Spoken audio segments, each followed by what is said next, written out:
Hello, I'm Tony Guida. This is My New York. Democracy and pluralism are under assault around the world as global freedom declines for the 14th consecutive year. That's the conclusion of Freedom House, an international organization monitoring democracy and human rights. Even more chilling, its report finds democracy under attack in India and the United States, the world's two largest democracies. Comes now this book, Strongman, The Rise of Five Dictators and the Fall of Democracy, a history lesson that sadly seems urgent. Author Kenneth Davis, next.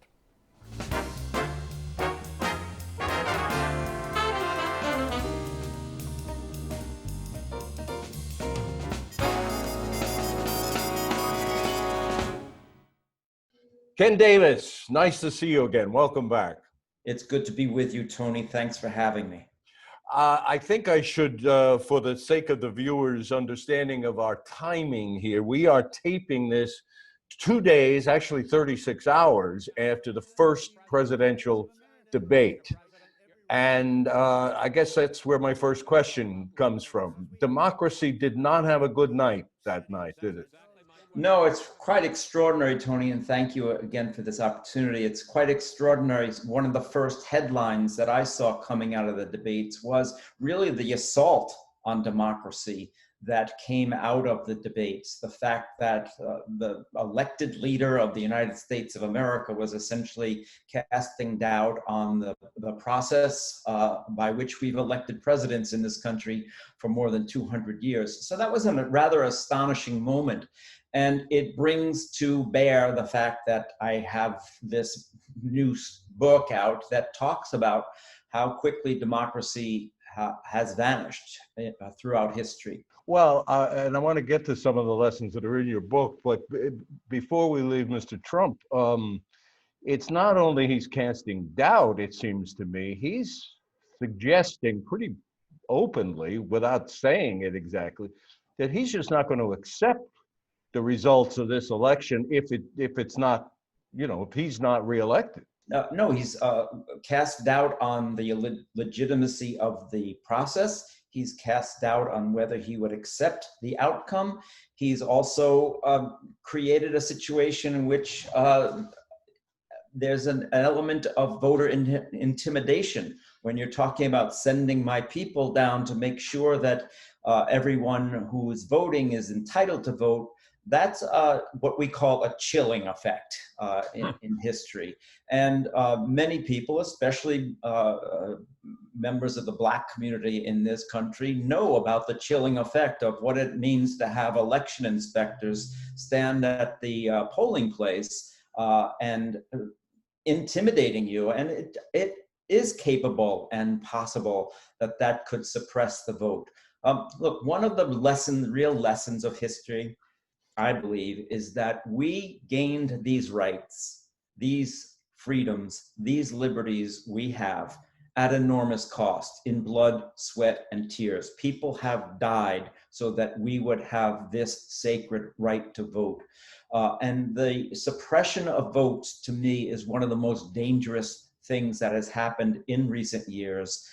I think we should, it would illuminate things just a bit, and perhaps people have read these comments by now, but I was impressed that right afterwards, that debate, that publications on both the right and the left seemed to agree that this was a catastrophe. The very esteemed National Review, conservative publication, said that his rants, Trump's rants about fraud, offered no assurance in the fairness of the election and undermined faith in the system. And then on the other side, The Atlantic, a writer named Anne Applebaum, the point of Trump's performance was to undermine confidence in the election and in democracy itself. So I don't know if we should take any comfort in the fact that there seems to be agreement on the left and right, but it's a tough situation to take comfort in. I agree with you completely, Tony, and it's unprecedented in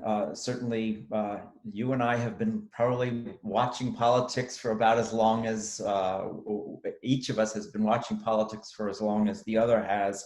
And this is unlike anything in certainly in recent memory and perhaps in my lifetime as an observer of American politics. Certainly, you know, I grew up in the era in which the Voting Rights Act had been passed, and a lot of those very repressive moves to keep Black Americans in particular from voting, especially in the former Confederacy, were disappearing because of the work of Martin Luther King and people like the late John Lewis, who said, by the way, that democracy is an act, not a state. And that's a really important idea to remember. Democracy is not a spectator sport, as I wrote in this book. And so we all have more than just a right to vote, we have a responsibility to vote and a responsibility to make sure that the voting process is as free and open and safe as it possibly can be. And it's hard for me to even imagine that I would have had to say that in America at this time, but we do. It just boggles the mind that the president of the United States would be the foremost, mounting the foremost assault on democracy in this country. It just, I don't know how to, I'm lost. It is a boggling idea. I think you're absolutely right. And I think that one of the points of the book I've just written is that democracy can vanish quickly and it can vanish overnight. And it doesn't die in darkness. I love the Washington Post, but I think that they're wrong. Democracy does not die in darkness. It often is decapitated in broad daylight while thousands of people cheer. Sometimes millions of people are cheering. So I think it's a really important piece of the history that we have to understand. Mussolini came to power because he was elected and then was given the role of prime minister in Italy by the king under a constitutional monarchy. So in other words, he didn't march into Rome, even though he threatened to, at the head of an army with tanks and machine guns. He was given the power. He quickly moved using that power to turn Italy from a constitutional monarchy into a one-party state under fascism, in which all rights and liberties and freedoms that Italians of that time had come to understand and were growing into were essentially erased. One of his first acts as during the period in which he was a prime minister was to have an election. It was an election that was completely upset by fraud. And a senator in the Roman Senate, the Italian Senate at the time, made a speech about this. He disappeared the next day and was found murdered a few weeks later. So that's how quickly it happened in Italy. You make the point in the book several times that these assaults or the rise of autocrats, let's put it that way, are not possible without the complicity or the complacency of ordinary people, of the citizenry. That's right. There are lots of willing accomplices in all of these men. Just to briefly to say, this is the story of 5 men, not monsters, 5 men. They were real people, and they did monstrous things, but we have to remember they're real people. Mussolini, Hitler, Stalin, Mao Zedong, and Saddam Hussein. And they were all able to rise to power, to take complete control of their countries because they had willing accomplices, generals, businessmen. In the case of Mussolini, certainly, and Hitler, the church. The Vatican was a powerful ally early on for Mussolini.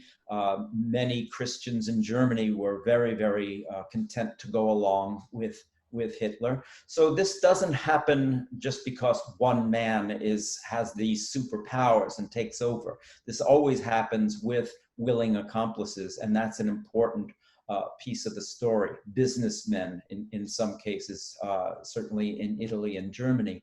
So while I'm focused focusing this story on the lives of these five men, the bigger story is how quickly what we think of as our freedoms, our rights, those things we celebrate in the Declaration of Independence and the Constitution, all men are created equal, we are entitled to life, liberty, and the pursuit of happiness, all voiced by we the people, that can vanish very quickly. And we've seen it happen in history, and that's the part of the story I tell in this book.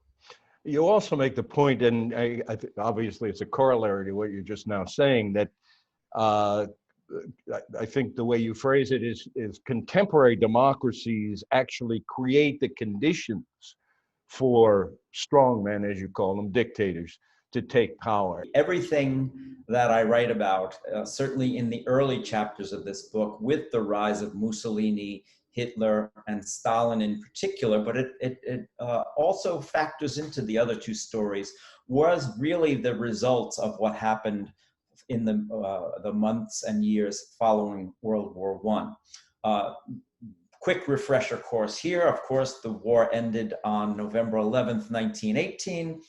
There was then a peace conference, a very important peace conference that produced the Versailles Treaty in 1919, went into effect essentially in 1920, 100 years ago. And we are still living with the after effects of the decisions that were made back then.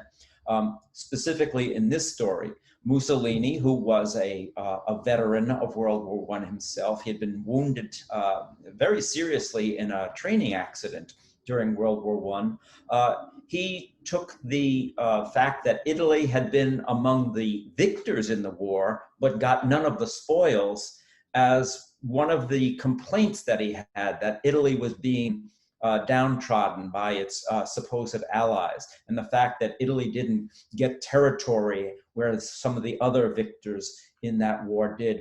And you also had, of course, the social, economic, and political situation in Italy in the post-war period. Poverty, the economy in a disaster, a political situation that was very, very fraught with a lot of infighting and opposing groups, and nobody really able to put together a cohesive government. You're talking about two countries, and I'll interrupt the narrative, but you get back to it. But you're talking about two countries that were really on their uppers and devastated after World War I. I mean, you talk about, you point out in Germany, the inflation was so bad, the people had to wheel tons of money, barrels, in wheelbarrows, just to buy a loaf of bread. Yeah, absolutely. So you have social and economic conditions that are ripe for somebody coming along and offering a solution. That sounds like the answer. That's right. And it's the solution is somebody saying, I am the solution, not here's what we all have to do, but saying, I alone can fix this. And so that's part of the strong man's playbook, to take a moment of crisis and say, all of these institutions of democracy and congresses and all of this is very fine. It's a nice idea, but we really need somebody who can step in and can take control. And certainly, you're absolutely right. Both Italy and Germany in the post-war period were suffering the same kind of tremendous economic difficulties. And then, of course, they're worsened by the stock market crash, 1929, and the onset of the Great Depression. It's interesting, of course, to see that in Italy, they got Mussolini. In Germany, they got Hitler. Russia and the Soviet Union were going through its revolution, and that would produce Stalin, another of the strong men I write about, whereas the United States got Franklin D. Roosevelt. If we want to talk about how America is exceptional, it was certainly exceptional at that moment. I also want to be clear here for just a second, because we are talking some contemporary politics. This is not a book about the current administration. I don't even mention the current administration in this book, but it is certainly a book that teaches us the lessons of the past to bring to the present. I would sum up the message of Hitler, the message of Mussolini, maybe the message of Stalin as well. It boils down to countries that were in disrepair and devastation, and somebody coming along and saying, make Germany great again, make Italy great again. And we, as you say, we need to learn from the results of how these men decided to make their countries great again. Well, they both took a crisis and turned it to their advantage. And they said they were going to make things better. What they were really both interested in, and certainly the other three people I profile, I think you can make a similar case. What they're essentially interested in is power. Early in the book, in fact, I quote a line from George Orwell's 1984, a very instructive novel, that the point of power is power. The point of torture is torture. Certainly, these men had ideas about what was best for their country. They were nationalists, but they're certainly more interested in their own power than they were in the true good of the country. Although part of their appeal, certainly in the early days, and I'm speaking about Mussolini and Hitler to some degree. And by the way, many people don't even understand, the chronology, the timeline here, that Mussolini precedes Hitler by a decade.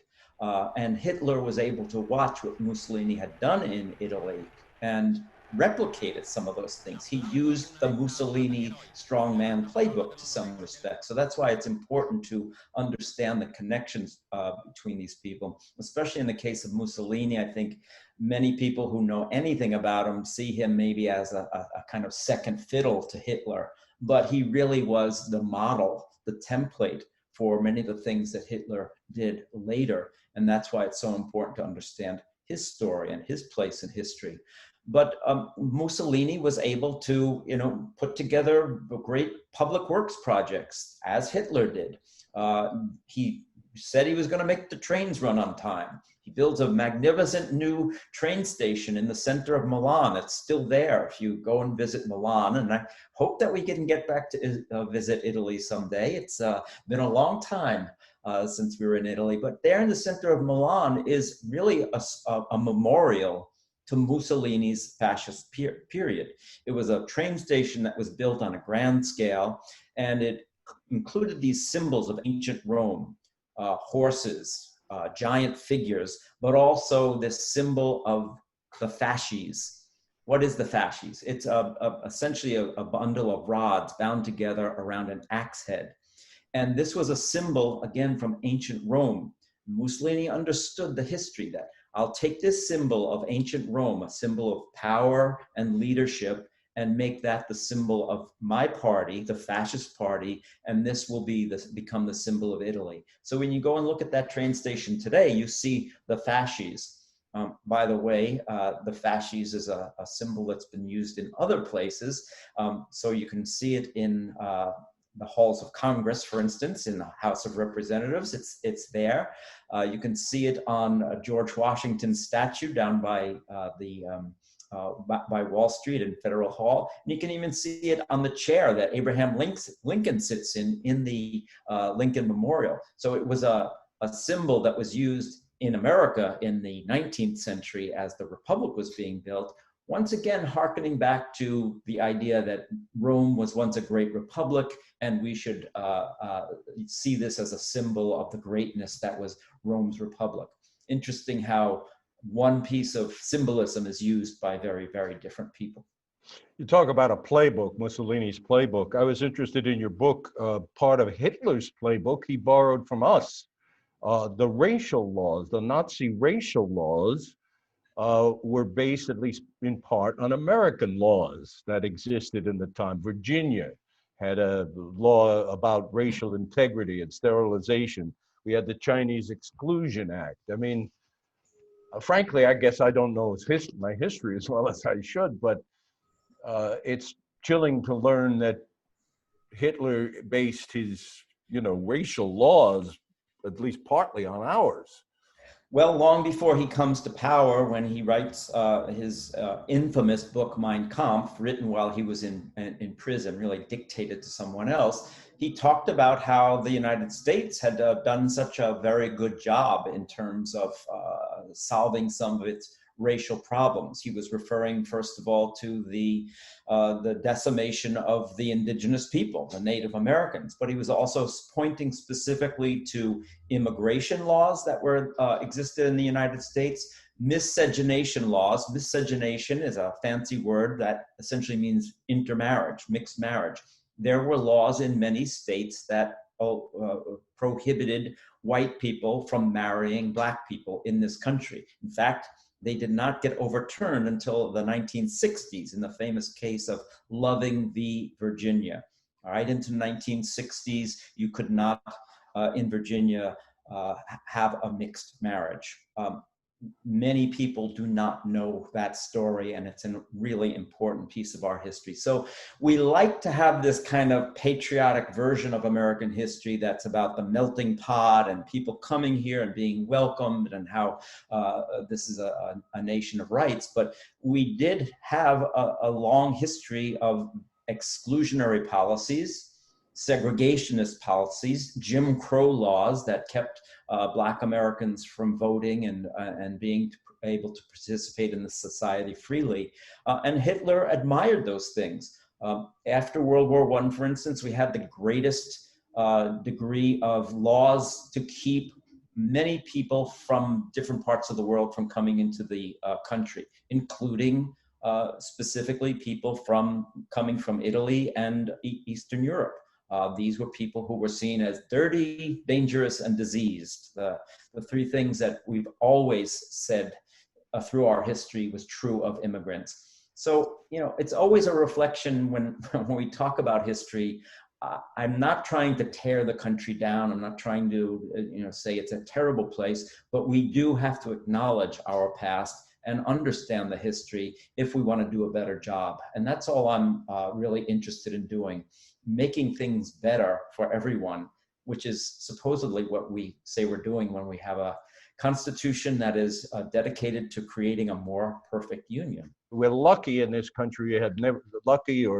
We've got very strong, we've got a constitution, we've got other strong foundations that we've never had a strong man, a dictator. But I was interested in your blueprint in the book for dictators. And you mention about 8 or 9 things, but the first 4 really struck my attention. That dictators deal in extreme nationalism, calling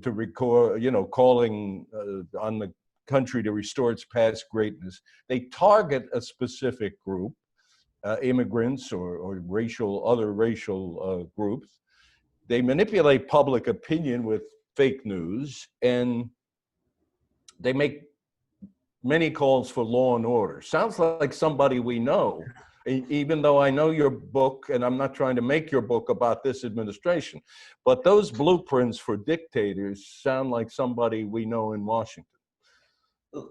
Look, Tony, when I wrote the book, obviously I was thinking about the current situation in the United States of America. But as I mentioned, this book does not mention the current administration, partly because it's really about learning the lessons of history that go past any particular moment. And I hope that this book will be around for a long time, and in some future date when people look at it, they won't be focused on this moment. But you're right. If you take those 4 things in particular, and I do include several others, we're seeing all of those things play out. Does that mean that I think that the current administration is a dictator? No. Do I think that we are getting up to the edge of the water here in terms of some of the things that are being done, as it's very, very typical of the things that autocrats, nationalistic autocrats, have done throughout history in the past.